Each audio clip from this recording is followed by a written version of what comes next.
All right, Matt Mallard, Charlotte Football Insiders. We're here with Hopewell offensive coordinator Jonathan Grice, Providence DB coach Brendan Billups. You guys, we're going to talk about Mallard Vance. Yeah, we were on the scene. I think that was the Vance side, at least, was like the American Football Coaches Association. Shout out to Coach Harris in West Charlotte, Coach Basile at the undefeated, three undefeated Piedmont Middle School, et cetera, et cetera, et cetera. It was a great environment. We kind of alluded to before we started talking. I don't have any words. I mean, I thought it was a fantastic game. The result definitely shocked me in a way, not from a talent perspective, but just kind of the way it went. I mean, I think for me, the biggest thing, and I'll let you elaborate after that, is I don't think I thought Mallard Creek was going to lose until the last 30 seconds of the game. And that isn't necessarily, both defenses were amazing, but just the way the flow of the game to me felt was that Mallard Creek was still in control enough of the game to win until Vance made that one play, and then even Mallard Creek's reaction to an extent, I felt that, all of a sudden things shifted. Like, wait a minute, we could lose this game. And the time remaining, I mean, that was tough to change that mindset. I think, shout out to my boy, Coach Hackett. He earned his flowers that game. I think he was passionate about it, and them kids were passionate. They gave up that big run to Mallard Creek that one time, but the game plan was solid. It looked like a lot of robber on that backside, wherever Metcalf was at, and then it looked like they played Cloud on the strength the whole time. And it was smart. Mallard Creek had a chance. Powell they caught Powell in that one-on-one. They started running rub routes, what we was all sitting there waiting for, like the rub routes. We didn't see. I think we saw rub routes. The second half, first half, it was just with Mallard Creek you don't get 10 personnel. That's all you're going to give is the air raid. I thought we're going to see some 20 personnel, the 11 personnel you see accustomed with the air raid too, because when it's a playoff, it's time to add a little extra spice in there. I was shocked, and there's no disrespect to Mallard Creek coach that they did an awesome job. I was just shocked. I didn't see 22 back there a lot playing running back. They had a chance. I think, and me and Coach Grice said the same thing. I thought they were too conservative. They didn't want to push that ball down the field. I ain't seen them really take that top off the field, mainly because Lowry, he went from playing corner to playing that deep safety, which was smart. And then when they flipped 24, I think he usually played that safety. He played that corner. He did a pretty good, awesome job. I don't know the young man's name, but Tucker. I know his last name Tucker. Yeah. He had two or three picks. He balled out that game.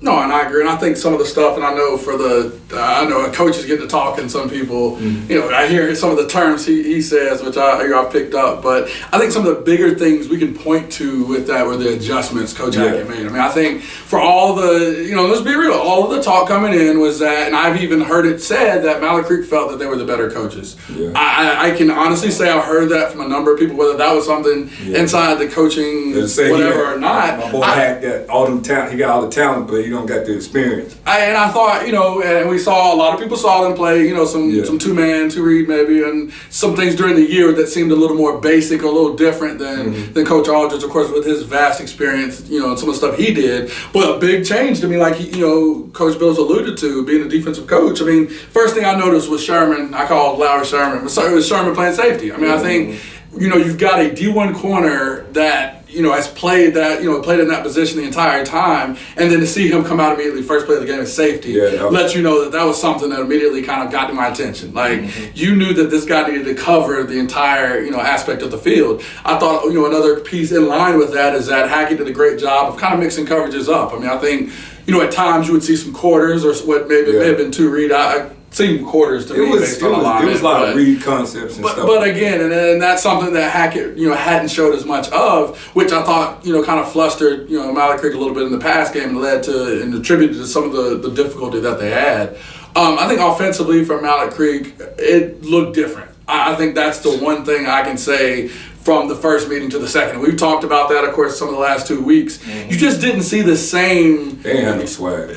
You didn't see the same confidence. I mean, I think, and honestly, thinking about it and kind of going back, you really don't have that playoff And something I really didn't think about, you don't have that playoff hard-nosed experience that you had on that side with Vance. I mean, you go back and think, a lot of those Vance kids came back. I mean, you always talk about that grass. They were on that Wallace Way, stadium grass last year. They have that experience in those big state championship games, in those big moments. Mallard Creek hasn't been, what was it, these kids, the seniors were sophomores last time they were in the state championship, last time they won a playoff game.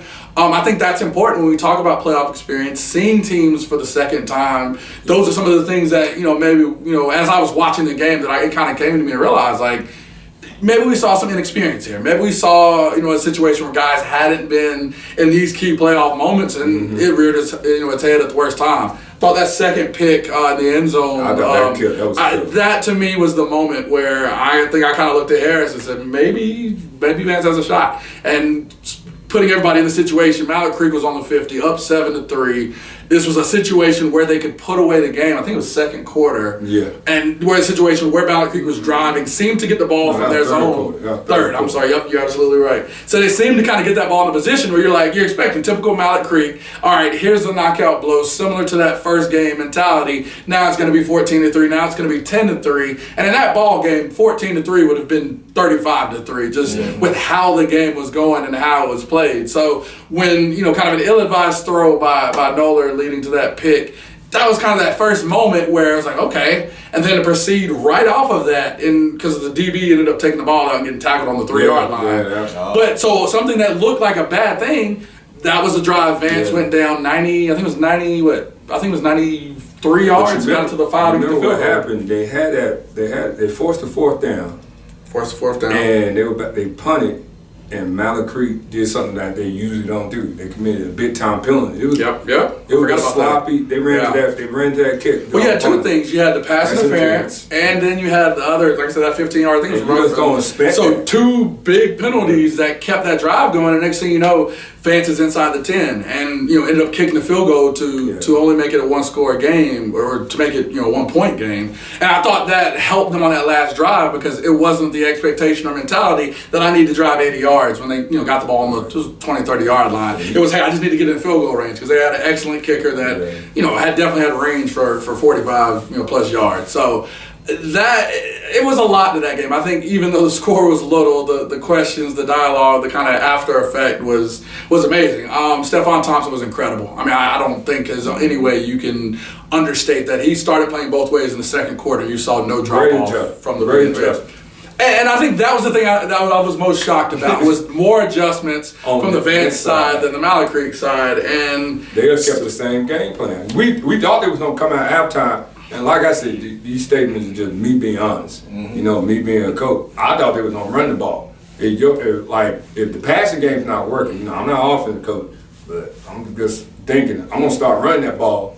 And that's why I was like, I said, we don't see 20 personnel. They don't put Sampson, and they don't put the Roberts, is that his name, the other back? Quayshawn Holmes. Yeah, Quayshawn Holmes. They don't put them two back there, and just, hey, you make it so you got to eat your lunch. You got to go out there and tackle them. And then, even with these air raid concepts, you can go 11 personnel and just take the same concepts you run with 10 personnel, and just, hey, you make that 11 person, you just say, hey, that other X, the other slot receiver, he don't run it from right there. And that's what it threw Vance off, because all they were doing, that's the first time I've seen Vance defense play this year.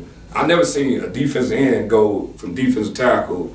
I was seeing a tackle, one play we were playing 5, it went to a 1, to a 3, to a 7. And that line is pretty talented. And then they were going both ways, because I think 55 played tackle. He played offensive line and D line.